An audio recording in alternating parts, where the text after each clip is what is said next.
2023 के तीसरे क्वार्टर में दुनिया की सबसे बेस्ट करेंसी है तालिबानी अफगानी। जी हां, तालिबान के कंट्रोल में जो अफगानिस्तान की अफगानी करेंसी है, ये दुनिया की थर्ड क्वार्टर में 2023 के अंदर सबसे बेस्ट करेंसी मानी जा रही है। कानों पे विश्वास नहीं होता, लेकिन बात बिल्कुल सच है। आज हम जानने की कोशिश करेंगे कि क्या अफगानिस्तान में तालिबान आने के बाद बहुत ज्यादा ट्रेड हो गया, क्या बहुत ज्यादा इकोनॉमिक बूस्ट हो गया जो वहां की करेंसी बढ़ गई, या फिर इसके पीछे कोई दूसरा मैटर है। हम जानने की कोशिश करेंगे कि आखिरकार अफगानिस्तान का हाल किस तरीके से है, किस तरीके से तालिबान की गवर्नमेंट वहां पर वहां की करेंसी को ऑपरेट कर रही है। ये सारी इंटरेस्टिंग बातें और बहुत कुछ आज इस वीडियो में।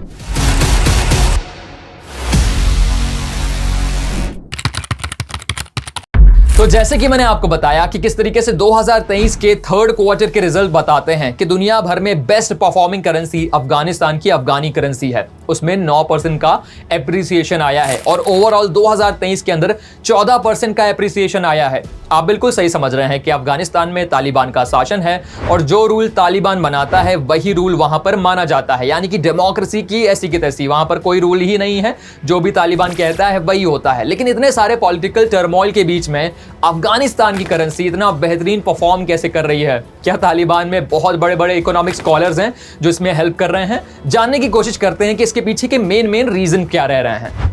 अगर हम बड़े रीजंस की शुरुआत करें तो वर्ल्ड बैंक को यहां पर कोट करना बनता है। वर्ल्ड बैंक कहता है कि तालिबान में इस वक्त बहुत भयंकर ह्यूमैनिटेरियन एड्स दिए जा रहे हैं। कितने दिए जा रहे हैं? $4.2 बिलियन के यहां पर ह्यूमैनिटेरियन एड्स दिए गए हैं रिसेंट टाइम्स में, जो कि करीब करीब वहां की जीडीपी का 42% है। और ये कौन कौन दे रहे हैं? यहां पर चाइना का नाम शामिल है, पाकिस्तान का नाम शामिल है, ईरान का नाम शामिल है। कमाल की बात है कि तालिबान ने अपने ट्रेड टाइज अच्छे कर लिए हैं इन इकोनॉमीज के साथ और ट्रेड बॉर्डर्स खोल दिए हैं जहां पर ट्रेड भी पॉसिबल हो पा रहा है। दूसरा जो बड़ा रीजन यहां पर प्ले आउट करता है वो बताया जा रहा है कि किस तरीके से अफगानिस्तान यहां पर अपनी करेंसी पॉलिसी को मेंटेन कर रहा है। अफगानिस्तान की जो करेंसी पॉलिसी है तालिबान के हिसाब से, वहां पर बैंकों को हिदायत दी गई है कि आप कोई भी फॉरेन करेंसी का इस्तेमाल नहीं करेंगे लोकल ट्रांजैक्शंस के लिए। जो भी ट्रांजैक्शन होने हैं अफगानिस्तान की अफगानी करेंसी में होने हैं। सारे जितने ट्रैवलर्स हैं उन्हें भी हिदायत दी गई है, सख्त हिदायत दी गई है कि आप ट्रैवल करने जा रहे हो तो $2000 से ज्यादा करेंसी लेकर नहीं जा सकते हो। बाकी जितनी भी करेंसी लेकर जानी है वो अफगानिस्तान की अफगानी करेंसी ही लेकर जाओगे। तो इतने सारे यहां पर रिस्ट्रिक्शंस लगा रखे हैं। और जो बड़ा रीजन बताया जा रहा है इस एप्रिसिएशन के पीछे वो है हवाला नेटवर्क का इस्तेमाल। माना जाता है कि अफगानिस्तान में हर साल $1 बिलियन के रेमिटेंसेस आते हैं। रेमिटेंसेस के बारे में आप समझते होंगे, जो विदेशी अफगानिस्तानी हैं वो अपने देश में पैसा भेजते हैं और ये हवाला के नेटवर्क से ऑपरेट होता है।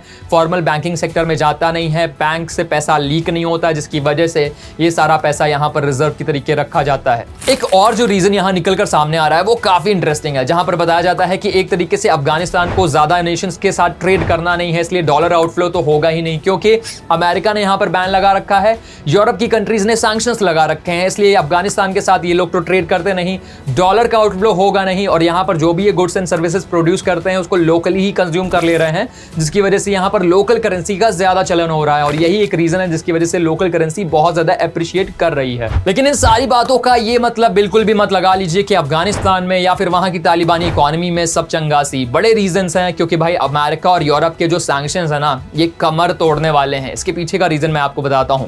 केवल अमेरिका ने ना $9.5 बिलियन के अफगानिस्तान के असेट्स फ्रीज करके रखे हैं फेडरल रिजर्व के अंदर, जो ये जल्दी रिलीज करने वाले नहीं है अनलेस एंड अनटिल बहुत बड़ी क्राइसिस वहां पर आ जाती है। और दूसरी बड़ी बात भी सुन लीजिए, चाहे IMF हो या वर्ल्ड बैंक हो, इन्होंने भी अपनी फाइनेंशियल असिस्टेंस अफगानिस्तान से हटा ली है। तो मतलब यहां पर कोई भी यहां पर आपको सपोर्ट नहीं मिलने वाला। इस वजह से भी इनकी जो इकोनॉमी है काफी स्ट्रगल करेगी। और यही एक रीजन है कि अफगानिस्तान में अनएम्प्लॉयमेंट, पॉवर्टी, हंगर बहुत तेजी से फैल रहा है। अफगानिस्तान में बताते हैं यूनाइटेड नेशन डेवलपमेंट रिपोर्ट के मुताबिक कि 97% की आबादी पॉवर्टी लाइन के पीछे आने वाली है 2023 में ही। करीब करीब 14 मिलियन की आबादी फूड स्कैर्सिटी का सामना करने वाली है। जो पर कैपिटा इनकम 2020 में इनका $500 से ज्यादा का रहता था, वो सिर्फ $100 के करीब रहने वाला है। इन सब चुनौतियों के बीच में अफगानिस्तान को काफी मुश्किलों का सामना करना पड़ेगा। और विमेंस राइट के बारे में तो हर कोई जानता है कि कितने ही अधिकार वहां पर महिलाओं को दिए जा रहे हैं, युवाओं को कितना ही रोजगार मिल रहा है, युवाओं के लिए कितनी ही यूनिवर्सिटीज वहां खोली जा रही हैं।